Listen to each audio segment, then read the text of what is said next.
Bienvenue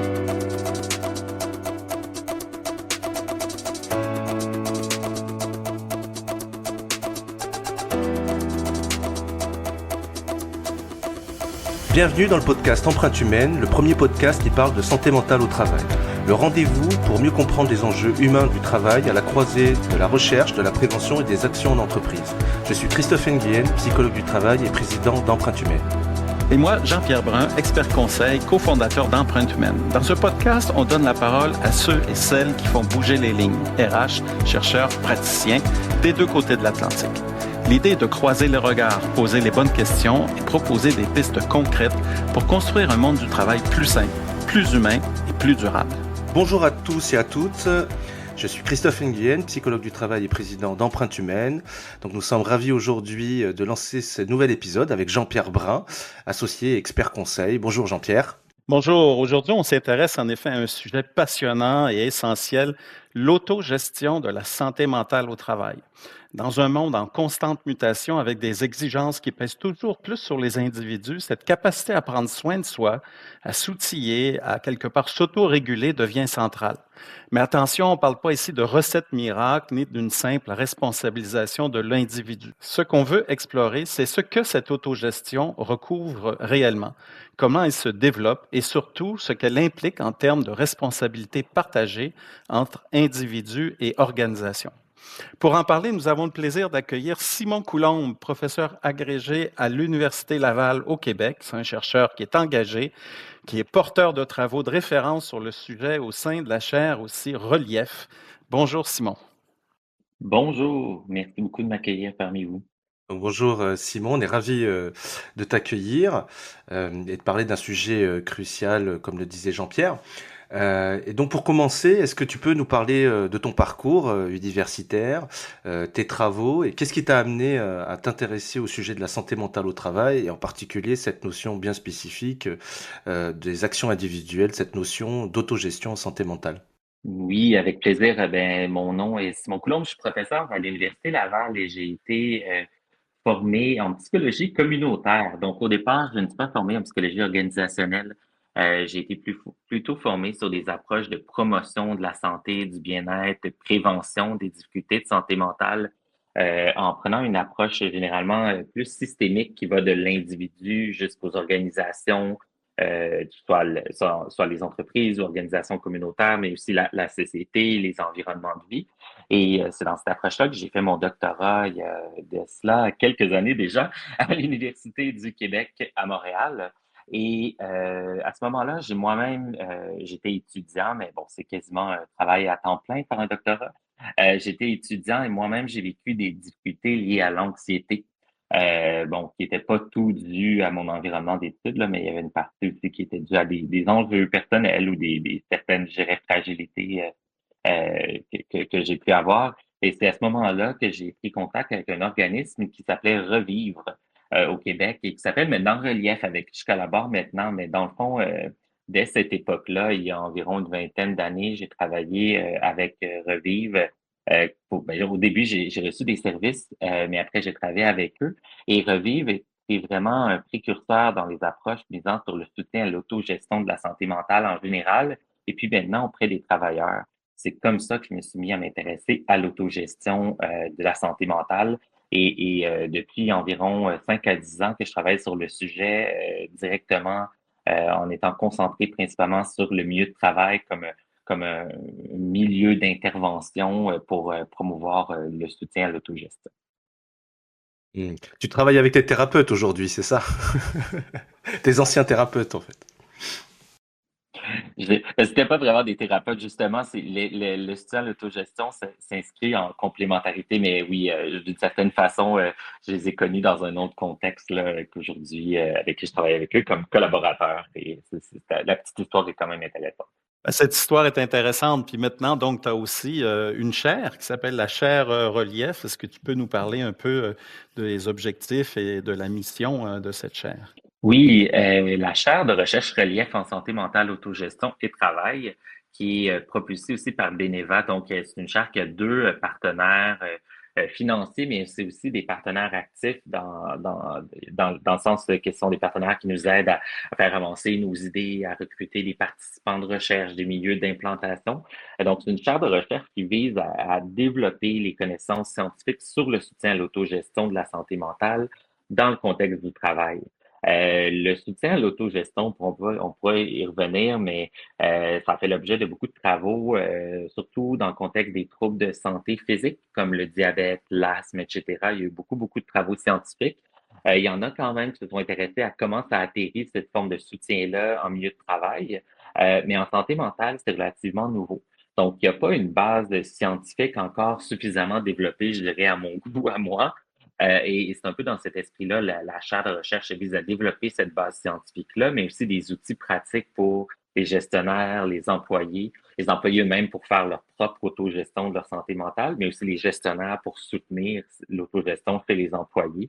Donc, on a une chaire en partenariat qui est beaucoup dans l'approche un peu de recherche-action, donc qui vise à développer avec des milieux de travail, avec des travailleurs et d'autres partenaires de cet écosystème-là, développer des outils pratiques et des approches concrètes qu'on valide et qu'on évalue là, ensuite.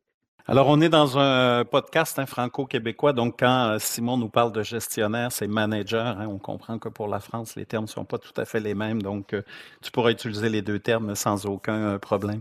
On a utilisé à plusieurs reprises le mot autogestion, mais bon, concrètement, de quoi on parle? Est-ce que c'est une posture, des outils, des capacités? Parce que là, on est sur un concept, là, mais si j'essaye de le visualiser, là, concrètement, comment tout ça se met en œuvre, puis de quoi on parle exactement? Et je pense aussi qu'il y a faut dire, plusieurs interprétations là, à ce concept-là ou cette notion-là. Donc, je vais vous partager celle qui est la mienne et celle de collègues plus proches et de l'organisme justement Relief avec qui je travaille et certains travaux scientifiques. Pour nous, l'autogestion, c'est vraiment tous les moyens ou toutes les stratégies qu'un individu peut mettre en place dans le quotidien pour soit prévenir ou réduire des difficultés de santé mentale ou des symptômes de difficultés de santé mentale, ou pour prévenir ou réduire le risque de rechute, par exemple, et finalement, pour optimiser son bien-être, dans le fond, dans la vie quotidienne, que ce soit au travail ou à l'extérieur du travail. Donc, c'est la définition qu'on utilise puis qui est émergée de la littérature, mais il y a d'autres façons aussi de l'interpréter ou d'autres termes d'ailleurs. Ça rejoint beaucoup le terme, d'autres vont parler d'auto-soin. En anglais, on peut dire self-care, par Mhm, exemple. mhm. Donc, toutes des pratiques ou des comportements qu'on peut développer, mettre en place. C'est le plus simple pour s'imaginer un petit peu qu'est-ce que c'est de penser, si je vous dis que prendre soin de sa santé physique, bon, on pense aux saines habitudes de vie qui sont promues dès la tendre enfance, je dirais, la bonne alimentation, la gestion du stress, des fois, en fait partie, mais surtout le sport, l'activité physique. Ben, l'autogestion, c'est un peu le même concept, mais vu de façon un peu plus large, hein, en pensant à tous les comportements, toutes les bonnes habitudes qu'on peut mettre en place pour améliorer ou préserver notre bien-être, notre santé mentale. C'est quoi une bonne pratique d'autogestion de la santé mentale? Comme pour le physique, c'est bien dormir, bien manger, bien boire, par exemple. Qu'est-ce que ça peut être deux, trois petites astuces pour la santé mentale? Mais il y en a une panoplie. En fait, on a fait des études auprès de personnes qui vivaient avec des troubles de santé mentale ou aussi des personnes de la population en général qui vivent pas nécessairement avec des troubles, et plus des travailleurs, des gens de la population active. Et on voit une panoplie de choses, que ce soit faire de la méditation, juste prendre action pour résoudre des problèmes quotidiens, des problèmes financiers, des problèmes familiaux, juste être dans l'action pour y faire face, aller chercher de l'aide, que ce soit d'un professionnel, passer du temps avec des amis, passer du temps en nature, faire des loisirs, des choses qui nous tiennent à cœur. Donc, c'est des choses qu'on fait tous un petit peu jusqu'à un certain point, mais on n'a pas nécessairement conscience de l'importance de ces stratégies-là dans notre vie. Et nous, ce que les travaux montrent aussi, c'est qu'en étant plus intentionnel et en étant soutenu dans cette autogestion-là, ça peut avoir des effets encore plus éloquents, plus pertinents. Puis j'ajouterais aussi à ça que même toutes les stratégies plus pour la santé physique, ben, dans nos études, ça ressort aussi comme étant des facteurs ou des stratégies pour l'autogestion de la santé mentale aussi. Euh, Comme on sait qu'il y a l'interaction quand même entre le psychologique et le physique. Oui, donc par exemple, des traits de personnalité plus ou moins optimistes, par exemple, c'est des choses qui sont favorables à des pratiques d'autogestion, santé mentale? Ou est-ce que tu as aussi des freins à cela? Est-ce que tu étudies la partie personnalité qui est en lien avec les pratiques d'autogestion? Il y a des travaux sur le sujet, mais les personnes, par exemple, introverties, vont avoir tendance à se ressourcer, à remplir leur réservoir d'énergie en passant du temps plus en solitaire, où il y a moins de stimulation, par exemple, faire de la lecture, des activités plus seules, alors que les personnes extraverties vont avoir tendance à plus se ressourcer en passant du temps avec les autres. Donc, leurs stratégies d'autogestion de leur énergie, de leur stress, etc., ne seront probablement pas les mêmes. Cependant, nous, l'idée du soutien de l'autogestion, c'est que les personnes peuvent apprendre à découvrir quelles sont les stratégies et à mieux identifier comment les mettre en place de façon pérenne dans le temps et en fonction des situations et des contextes. Ce qui est intéressant dans ce que tu dis, c'est qu'en effet, je pense que c'est assez acquis qu'au niveau de notre santé physique, on a un rôle à jouer, hein. Je pense que la plupart des individus le savent, un peu comme Christophe disait, hein, bien manger, faire une activité, etc. Mais au niveau de la santé psychologique ou santé mentale, on est peut-être un peu plus dans une posture passive, hein, finalement, de subir les choses et d'être un peu moins, finalement, un acteur de sa santé mentale. Donc, ce que tu proposes en bout de ligne, c'est ça, hein, c'est de dire aux gens, soyez acteurs de votre santé mentale aussi. Exactement. L'idée, c'est un peu de reprendre du pouvoir sur sa santé mentale, son bien-être, parce que malheureusement, puis je pense qu'il y a des améliorations quand même dans le système éducatif, dans les organisations aussi. Il y a des améliorations là, sur à quel point ces saines habitudes de vie sont enseignées ou promues. Par contre, c'est pas encore aussi promu que les saines habitudes de vie pour la santé physique. Donc, les gens n'ont pas nécessairement autant conscience qu'ils ont ce pouvoir-là ou qu'ils peuvent prendre ce pouvoir-là. Souvent, encore, si je demande à quelqu'un ou si on demande à des passants, par exemple, bon, si vous avez des enjeux de santé mentale, qu'est-ce que vous pouvez faire? Il y en a beaucoup qui vont dire allez voir un médecin, allez voir un psychologue, un psychothérapeute. Et c'est très bien. C'est des traitements qui ont été montrés efficaces, mais il y a toute une partie aussi de connaissances, de savoir expérientiel, qu'on a à propos de notre propre santé mentale, notre propre bien-être on peut s'appuyer sur ce savoir-là, bon, en complémentarité, évidemment, avec d'autres approches. On n'est pas en train de dire que le soutien à l'autogestion ou l'autogestion peut tout remplacer ou tout guérir ou tout prévenir non plus. Donc, c'est vraiment quelque chose qui est plus en complémentarité. Et ça dépend aussi du niveau de difficulté. Tu sais, si on est une personne bon, qui n'a pas vraiment d'enjeu, puis que c'est plus pour promouvoir son bien-être, sa santé mentale, versus une personne qui a des enjeux, des symptômes sévères de dépression ou d'épuisement professionnel, ben, c'est pas la même situation. Puis le rôle de l'autogestion va pas nécessairement être le même là, dans les deux cas. Est-ce qu'on peut dire qu'il existe des pratiques universelles ou est-ce que effectivement c'est des repères sur lesquels les gens peuvent s'appuyer, piocher pour voir ce qui est le plus adapté par rapport à eux? Mais au-delà de ça, est-ce qu'il y a vraiment des choses que tout le monde peut faire? Ben, c'est une bonne question. C'est sûr que la recherche, comme je le disais, malheureusement, sur l'autogestion en santé mentale est quand même encore assez balbutiement.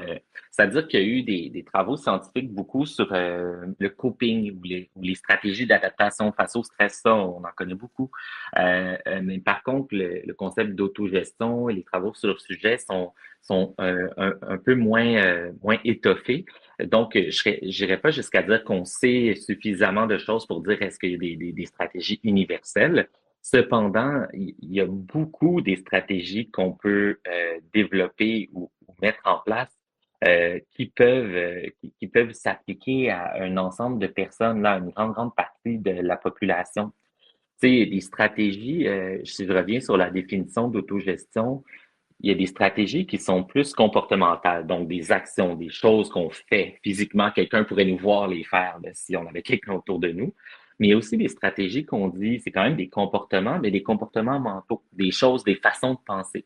Par exemple, essayer chaque jour de penser, c'est ça, des postures, essayer de prendre plus conscience de nos forces et aussi avoir conscience de nos faiblesses pour développer un portrait de soi-même qui est plus balancé.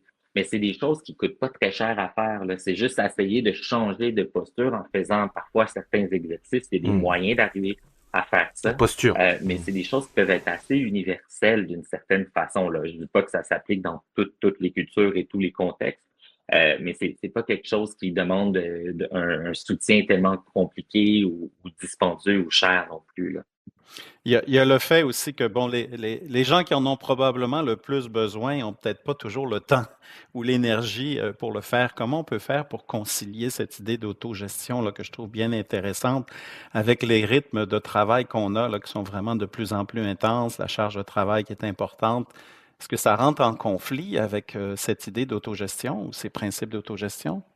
Donc oui, je crois que définitivement, malheureusement, que les rythmes actuels dans le milieu de travail, les milieux de travail, les organisations peuvent définitivement entrer en conflit avec la mise en place de stratégies d'autogestion. Et pas seulement les rythmes du travail, mais parfois les demandes ou les visions, par exemple, des managers ou des employeurs. Il y a une étude qui a été faite par une collègue à l'Université du Québec à Montréal, qui s'appelle une collègue Sophie Meunier, et elle s'est intéressée aux stratégies d'autogestion que les personnes vivant avec des troubles de santé mentale jugent utiles au travail. Et elle a aussi demandé à des managers leur perception sur quelles stratégies étaient les plus utiles. Je vous épargne les détails, mais ce qui était intéressant, c'était de voir que les stratégies jugées les plus utiles par les personnes elles-mêmes, elles ressortaient pas comme parmi celles jugées les plus utiles aux yeux des gestionnaires. Donc, il semble y avoir un écart là, entre ce que les gestionnaires veulent ou accepteraient comme stratégie d'autogestion ou jugent plus pertinent versus ce que les personnes jugent pertinent. Donc, nous, ce qu'on pense, c'est qu'il faut arriver aussi à réduire cet écart-là, à faire de la sensibilisation dans les milieux de travail. Tu sais, d'un côté, c'est vrai que je pense que la question notamment du temps, là, faire de l'autogestion, ça demande un certain temps quand même, là. C'est faire de la méditation ou juste arrêter dans ma journée pour penser à des choses positives qui me sont arrivées ça, ça s'appelle l'exercice de gratitude notamment. Ben, ça demande du temps. Mais cela dit, il y a beaucoup de ces stratégies d'autogestion-là qui ne demandent pas énormément de temps, qui peuvent être intégrées durant une pause, durant l'heure du lunch, à la fin de la journée, dans un journal ou noter des choses, ça dépend du type de stratégie, là, mais dans le transport en commun vers le retour à la maison. Donc, il y a des stratégies comme ça qui peuvent être mises en place là, sans avoir énormément de temps. Mais bon, il y a quand même clairement, là, ça peut être vu ou perçu ou vécu par certaines personnes comme une autre chose à faire. Une autre chose que je dois faire, c'est faire de l'autogestion en plus de faire tout ce que je dois faire au bureau puis à la maison pour m'occuper de ma famille. Donc, il faut aussi travailler ce narratif-là aussi pour que les personnes arrivent à voir que c'est du temps qu'elles mettent pour elles. Et pas besoin d'en faire 150 stratégies diverses non plus. On dit, nous, quand on est plus dans les approches de soutien, on dit commencez par une chose. C'est penser à une chose que vous pourriez faire et intégrer ou même réintégrer dans votre vie quotidienne. Pas trois ou quatre ou cinq, mais faites une chose. Euh, et voyez comment vous y arrivez. Puis après ça, vous pouvez intégrer d'autres choses si vous voulez, là. C'est ce que j'appelle l'approche des 4 P, hein, le plus petit pas possible, finalement. De commencer par une seule action, la plus simple possible, et non pas de se faire un programme très développé que de toute façon on n'arrivera pas à réaliser, étant donné les contraintes organisationnelles ou individuelles. Oui, c'est un peu comme le sport, hein. Quelqu'un qui, par exemple, on sait que c'est bon pour le sport, pour son équilibre, mais si on a un profil du type très compétiteur, très sujet potentiellement à du burn-out, il va se dire, je vais faire du sport, non pas pour me relaxer, mais encore me mettre de la pression et des exigences supplémentaires. Ça peut aussi être mal géré de cette façon et avoir des effets peut-être même délétères ou même négatifs, contre-productifs. Donc l'idée, oui, c'est de l'intégrer petit à petit. Et donc, tu as donné des exemples. Qu'est-ce qu'on peut faire dans un bus, dans un train? Des petits exemples comme ça pour une petite pratique qu'on pourrait intégrer tous les jours. Un travailleur, un salarié qui voudrait commencer petit. Je pense qu'une des approches les plus, je dirais, les plus populaires en ce moment, mais qui a aussi beaucoup d'appui de la recherche, c'est les approches axées sur la pleine conscience. Méditation pleine conscience. Bon, ça peut sonner gros quand on dit méditation pleine conscience, mais si vous regardez sur les engins de recherche en ligne, méditation guidée pleine conscience, il y a des guides audio de 3 minutes pour nous apprendre porter notre attention sur le moment présent. Puis ça se fait dans un endroit public, là, peut-être pas en conduisant, mais malgré qu'il en existe, là, mais la plupart, il faut se centrer sur notre respiration ou un autre point focal. Et bon, ça se fait très bien en transport en commun, notamment, personne s'en rend compte. Et il y a des études, beaucoup d'études qui démontrent l'efficacité de la méditation pleine conscience. Évidemment, il existe différents formats, là. Il y a une variation dans les effets obtenus selon le format. Mais il y a des études aussi en milieu de travail où ce type de méditation-là est aussi intégré durant les pauses, etc. Ça, c'est une qui est peut-être les plus, je pense, les plus démontrées là, et qui se fait bien en un court laps de temps. On parle beaucoup de pleine conscience, en effet, puis il y a toutes sortes de techniques qui existent, mais on voit aussi de plus en plus d'applications autour du bien-être individuel ou relié au travail, hein, des trackers, toutes sortes d'outils qui existent. Qu'est-ce que tu en penses de l'efficacité? Je pense même que de ton côté, tu es en train de développer une application comme ça. Oui, de mon côté, on est en train de développer une application mobile en partenariat avec d'autres chercheurs aussi à l'Université Laval où ma chaire de recherche est située. Et une application mobile qui veut soutenir les gens dans la prise de conscience de leur niveau de bien-être ou de santé mentale, mais aussi de stratégies d'autogestion possibles pour améliorer ce niveau-là ou le maintenir à un bon niveau s'il est déjà bon. Et ça s'inscrit vraiment dans la lignée là, de plusieurs autres applications mobiles. Comme tu disais, Jean-Pierre, les applications de méditation pleine conscience, il y en a plusieurs. Applications aussi pour nous aider à gérer le stress. Il y a même des applications qui pour nous aider à avoir développé notre résilience, notre optimisme, notre niveau de gratitude, qui sont tous des facteurs ou des stratégies d'autogestion jusqu'à un certain point.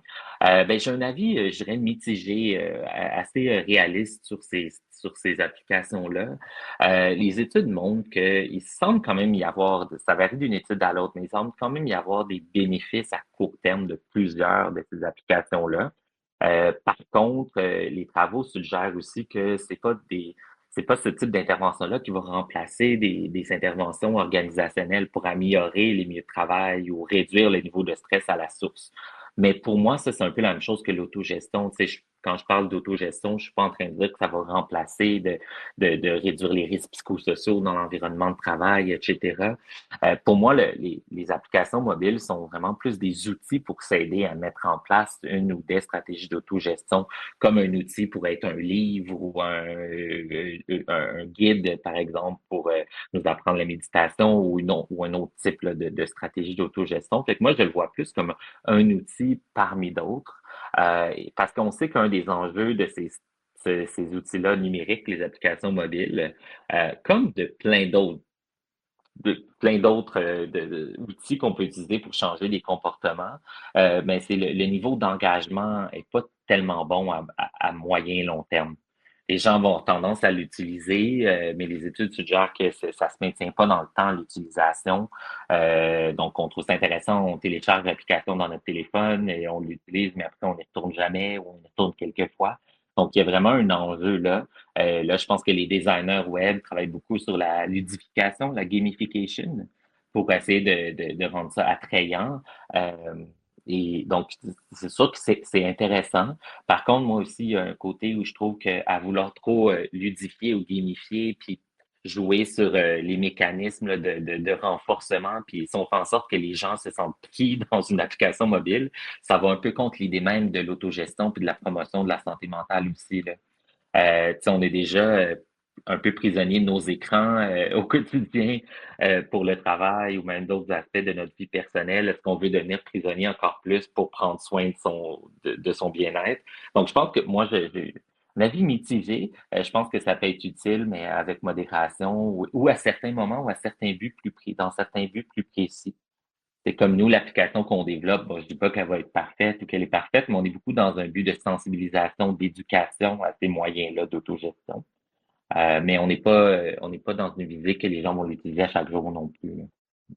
Elle s'appelle comment, ton application? Puis est-ce qu'elle est disponible dès maintenant? Ou, Malheureusement, elle n'est pas encore disponible. Elle s'appelle Datagotchi Kenko. Kenko veut dire santé en japonais. Datagotchi, ça vous rappelait peut-être pour ceux et celles d'entre nous qui sont plus âgés, le Tamagotchi, qui est un petit animal de compagnie virtuel qu'on pouvait nourrir là, qui est en format porte-clés. Donc, c'est la même idée. Oui, bon, c'est ça. Ben, c'est un peu l'idée ici de dire on veut pas que le qui meurt, mais de nourrir un peu la fleur ou notre bien-être. Et donc, on est en pleine création de ça. Éventuellement, je peux vous faire parvenir le lien là, quand il sera terminé dans quelques mois, il devrait être lancé. Alors, ce qui est intéressant, c'est aussi de se dire, il y a des travaux que tu dois connaître sur la question du climat de sécurité psychologique, hein, qui sont un peu les conditions pour qu'une intervention de prévention en santé mentale au travail fonctionne. Et c'est comme tout, hein, le mindfulness, c'est vrai que dans les entreprises ou la gestion du stress, on en parle depuis des décennies. Hein, alors, et on voit que beaucoup d'entreprises ont proposé ces approches-là très individuelles. Or, on voit que les résultats sont pas là, hein, quand on voit les niveaux de détresse et de problématiques de santé mentale au travail.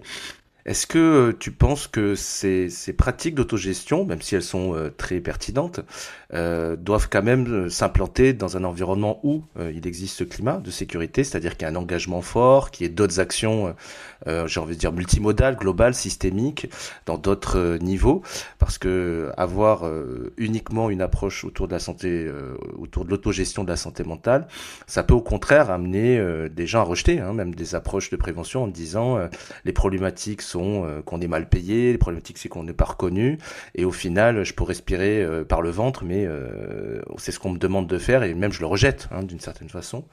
Est-ce que pour toi il y a des conditions pour que ces pratiques soient vraiment bien prises, hein, parce qu'on sait bien qu'effectivement les gens doivent prendre soin d'eux. Et selon toi, est-ce que les organisations doivent préparer le terrain, faire des choses, commencer peut-être par d'autres actions plutôt qu'uniquement celle-là, ou est-ce qu'on peut commencer par celle-là? Qu'est-ce que tu en penses? Moi, je suis tout à fait d'accord. Ben, je trouve la question super pertinente, puis je suis d'accord avec l'idée que pour moi, ben, pour nous et mes collègues aussi, le soutien à l'autogestion, c'est une chose parmi l'éventail de stratégies ou d'approches qui doivent être utilisées et qui peut être avantageusement mises en commun pour favoriser la santé mentale au travail. Là, ça, c'est 100% vrai. Après ça, à savoir laquelle approche doit être utilisée en premier. Est-ce qu'on vise sur on mise sur l'autogestion en premier, puis après sur des stratégies plus organisationnelles d'amélioration du climat de sécurité psychosociale, de réduction des risques psychosociaux. Je pense que ça peut être au cas par cas. Cela dit, je suis assez d'accord qu'il y a quand même un risque là, si on y va, si on est dans un environnement de travail où on sait qu'il y a plusieurs risques psychosociaux, une charge de travail élevée, plus de reconnaissance, plus de soutien social, pas de justice organisationnelle, là, j'en beurre épais, comme on dit en français québécois. J'en mets beaucoup, là, mais si on est dans ce type d'environnement-là qui est toxique, négatif pour la santé mentale, ben c'est certain que c'est un risque là, d'aller promouvoir l'approche d'autogestion simplement. Je pense qu'il y a un risque que les employés ben, se sentent un peu, sentent qu'on rit d'eux, un peu là, qu'on se sentent un peu trahis, sentent qu'on rit d'eux, sentent qu'on essaie de balayer sous le tapis les sources organisationnelles de leurs souffrances, de leurs difficultés de santé mentale. Et il y a aussi ce risque-là que les employés, les travailleurs pensent que ben, qu'on leur attribue la cause là, de leurs difficultés, qu'on les place comme seul responsable des difficultés, alors qu'en réalité, c'est une source organisationnelle. Donc, je pense qu'il faut faire très attention. Et moi, je suggère vraiment là, d'intégrer le soutien à l'autogestion lorsqu'on en parle en contexte organisationnel, ben, d'intégrer ça dans une démarche organisationnelle. Tu sais, je pense Jean-Pierre et plusieurs autres, vous êtes experts là, en démarche organisationnelle aussi de réduction des risques psychosociaux. Ben, tu sais, il y a tout ce processus-là de dépistage des risques, après ça, de prise de décision sur quels sont les facteurs en, pas prise de décision, mais observation des facteurs en cause et prise de décision sur des stratégies, des approches d'intervention. Mais pour moi, là, le soutien à l'autogestion fait partie d'une des approches qu'on peut mettre en place, mais c'est pas celle qui va avoir réponse à tout non plus. Donc, il faut juste faire attention. Puis je pense aussi que, je ne sais pas si vous connaissez les travaux de La Montagne là, sur les approches intégrées. Je pense que c'est dans cet esprit-là aussi intégré, qu'il y a une meilleure intégration, je pense, entre les approches individuelles et organisationnelles. Je pense qu'il y a du travail à faire là-dessus sur mieux arrimer ces deux niveaux-là d'intervention. Et je ne saurais pas donner encore la réponse justement de comment mieux les arrimer, mais souvent, je trouve qu'on les positionne beaucoup, que ce soit dans les écrits ou lorsqu'on les experts parlent, on les positionne beaucoup en opposition, alors qu'il y aurait avantage à voir comment elles peuvent être synergiques. Tout à fait, hein, puis ça me fait penser à, si on se rappelle, il y a 20 ou 30 ans, au niveau de la méthodologie de la recherche, on opposait les approches quantitatives et qualitatives, hein. Il fallait être dans un ou l'autre des camps, finalement. Maintenant, on parle d'approche mixte, hein, et on sait que c'est en effet une manière d'aborder les défis, puis les enjeux, les réalités de la société de manière fort intéressante. Je pense que c'est la même chose au niveau RPS ou santé mentale, c'est d'avoir des approches mixtes, en effet. Parfois, c'est pas à travers des vecteurs organisationnels et parfois, c'est à travers des vecteurs un peu plus individuels. Mhm. Ouais, je trouve ça vraiment super intéressant de le voir comme ça. Puis je pense quand même que amener une approche de soutien à l'autogestion, puis ça, on n'a pas encore pu le démontrer, fait que ça reste une hypothèse, mais je pense quand même que amener dans une organisation davantage de soutien pour l'autogestion, que les employeurs, les managers reconnaissent que c'est important pour les personnes de prendre quelques moments du temps pour eux pour développer des stratégies ou mettre en place des stratégies d'autogestion, qu'il y ait des opportunités de formation sur différentes stratégies. Je pense quand même qu'ultimement, ça peut améliorer la culture aussi organisationnelle ou du moins le climat là, de sécurité psychosociale. Bon, je pense pas que c'est la seule chose qui doit être fait et puisse améliorer le climat, mais je pense que ça peut contribuer à changer un petit peu la culture positivement. Mais ben, bon, c'est une chose parmi d'autres. Oui, tout à fait. Faut qu'elle soit en tout cas cohérente avec une stratégie d'entreprise, avec un management. Si effectivement on a une décision d'entreprise qui va plutôt vers d'une surcharge de travail assumée, on va dire, hein, pendant un certain temps, et de proposer des pratiques d'autogestion comme étant une ressource pour se protéger face à cela, c'est vrai que les gens peuvent ne pas y adhérer. Donc il y a une question de cohérence et peut-être de synergie, comme tu le disais, entre ces approches plutôt individuelles et les approches plus organisationnelles autour de l'environnement de travail. Alors on a parlé de quelques bonnes pratiques dans le bus qu'un salarié pouvait mettre en œuvre, hein, le mindfulness notamment, quelques minutes. Est-ce que tu aurais deux, trois astuces dans le travail, dans l'environnement de travail, que pourrait mettre en place quelqu'un qui voudrait prendre soin de sa santé mentale? Quelque chose de simple, peut-être, qu'on pourrait mettre en œuvre, quelque chose de petit, on en a parlé tout à l'heure. Mais quelque chose d'assez simple, puis ça ne sera pas une révélation. Nous, il ressort beaucoup de nos travaux, mais aussi de d'autres travaux scientifiques dans plein de domaines, que le soutien social, l'échange de soutien social, c'est un vecteur majeur de bien-être, de santé mentale ou un facteur favorable de façon consistante dans plein de domaines. Donc, je dirais juste passer des moments avec des collègues, échanger, même si ça vous tente pas toujours, essayer de vous dire, bon, je m'en allais prendre un café durant ma pause, ben, est-ce que je peux essayer d'inviter un collègue ou voir avec un collègue s'il veut venir avec moi chercher son café, juste échanger. Et ce qu'on a vu aussi dans d'autres études, je dis on, là, mais c'est la recherche, mais c'est aussi même obtenir du soutien. C'est bénéfique, mais aussi en donner. Il y a des études sur offrir du soutien à quelqu'un au travail, à quel point ça peut être bénéfique pour la personne et pour nous-mêmes. Et ça n'a pas besoin d'être quelque chose de gros. Juste du soutien au sens large, même passer des moments, échanger, ça fait partie du soutien. Je pense que c'est quelque chose qu'il ne faut pas négliger. Oui, est-ce qu'on peut se dire aussi que s'isoler, même si on est plutôt peut-être introverti en matière de personnalité, c'est pas forcément bon pour la santé mentale, mais c'est plutôt contribuer à entretenir un bon climat, du soutien social. Dans la psychologie de la gratitude, pour compléter ce que tu disais, on sait que donner de la gratitude, ça apporte plus en matière de santé et de bien-être que de recevoir. Donc c'est aussi cette idée d'être acteur là-dedans et pas juste passif, client, on va dire peut-être de cette gratitude. Donc c'est intéressant effectivement de se dire qu'on peut tous être acteurs, même dans le soutien social, quoi. Oui, tout à fait. Puis, ce qui est intéressant aussi, c'est pour revenir sur ce que tu disais par rapport aux personnes introverties qui pourraient avoir tendance à s'isoler. Ben, d'un côté, oui, là, je pense que ça fait partie de ce qui caractérise une personne introvertie, mais ce qu'on sait aussi, c'est qu'être introverti, ça veut aussi dire pas tant qu'on veut pas passer du temps avec les autres, mais c'est qu'on a besoin de moments où on a moins de stimulation. C'est le niveau de stimulation optimal pour nous est moins que pour une personne extravertie. Mais ça veut pas dire qu'on veut être seul tout le temps ou qu'on bénéficierait pas d'avoir du soutien ou de passer des moments avec les autres. Et je pense que mais ton point est vraiment bon. L'idée, c'est un petit peu de devenir acteur de sa propre santé mentale, mais aussi, je pense que c'est bien de le voir de façon plus globale au niveau organisationnel. Et comment on peut devenir acteur de notre propre santé mentale et en même temps contribuer à celle de nos collègues ou améliorer le climat favorable à la santé mentale dans notre organisation. Ouais, je pense qu'on pourrait dire une expression que j'utilise souvent, hein, mais la santé mentale, c'est un sport de contact, hein. Finalement, il faut être en contact avec les gens. On ne peut pas la construire seul, isolé. Et cette dimension de dialogue, d'échange est importante. Pas toujours facile à mettre en place parce qu'il y a souvent des préjugés, une stigmatisation un peu autour de ce sujet-là, bien certainement. Je voulais revenir sur un point que tu as abordé, qui est cette question d'autogestion, en effet, de travailler sur soi. Mais je trouve que l'autogestion, tu en as parlé un peu en disant, ben, c'est une occasion de réfléchir, d'élaborer des actions.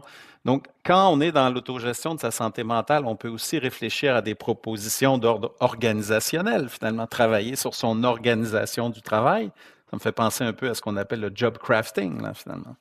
Oui, tout à fait. En fait, justement, quand on pense à l'autogestion de la santé mentale en milieu de travail, je dirais dans les travaux scientifiques contemporains, là, c'est probablement le concept qui se rapprocherait le plus, ça serait le concept de job crafting ou moi je l'appelle remodèlement d'emploi. Là, c'est une traduction parmi d'autres, mais cette idée-là que parfois on peut essayer de travailler autour bon, en identifiant nos besoins, nos intérêts, nos buts professionnels, etc., voir comment, à partir de ça, on peut essayer de, peut-être en partenariat, en collaboration avec notre manager ou notre employeur, comment on peut essayer de peut-être redéfinir ou juste étendre un petit peu les frontières de nos tâches, de notre activité de travail ou les modifier pour qu'elles correspondent mieux à nos besoins, nos intérêts. Et qu'elles soient plus favorables à notre santé mentale. C'est vraiment dans cet esprit-là. Encore faut-il avoir l'autonomie pour pouvoir le faire, hein. Mais oui, c'est-à-dire c'est là où on voit un peu ce côté cercle vertueux. Si on peut proposer, être force d'initiative pour améliorer le travail ou ses conditions, on est à la fois une posture de bonne santé mentale personnelle, de pratique d'autogestion, et en même temps, on est force de proposition pour l'organisation. C'est là où peut-être c'est la synergie dont tu parlais tout à l'heure. Encore faut-il que le contexte organisationnel le permette.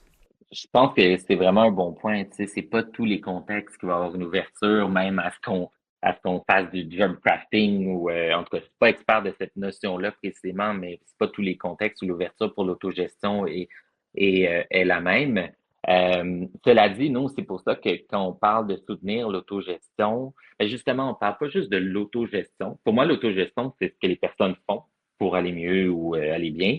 Mais le soutien à l'autogestion, c'est une panoplie d'interventions, d'outils qui doivent être mis en place ou qui peuvent être mis en place pour favoriser cette autogestion-là. Et pour moi, le soutien à l'autogestion, ça peut passer par des formations aux employeurs ou de la sensibilisation à la haute direction, aux managers à tous les niveaux sur l'importance de la santé mentale, de l'autogestion ou même des RPS. Pour moi, là, je m'éloigne un peu quand je vais sur les RPS, mais tout ça est lié. Tu sais, si les organisations deviennent plus sensibilisées à cette notion-là, il risque d'avoir plus d'ouverture pour l'amélioration des conditions de travail, mais aussi pour l'autogestion. Malheureusement, on a fait une enquête en 2023 auprès des PME au Canada, 2500 travailleurs de PME au Canada, et on a demandé aux gens avec une échelle là, où les gens devaient coter différentes stratégies, à quel point ils les mettaient en place dans leur environnement de travail. Et malheureusement, il y a quand même seulement 32 qui disaient qu'ils se donnent la permission de faire des erreurs.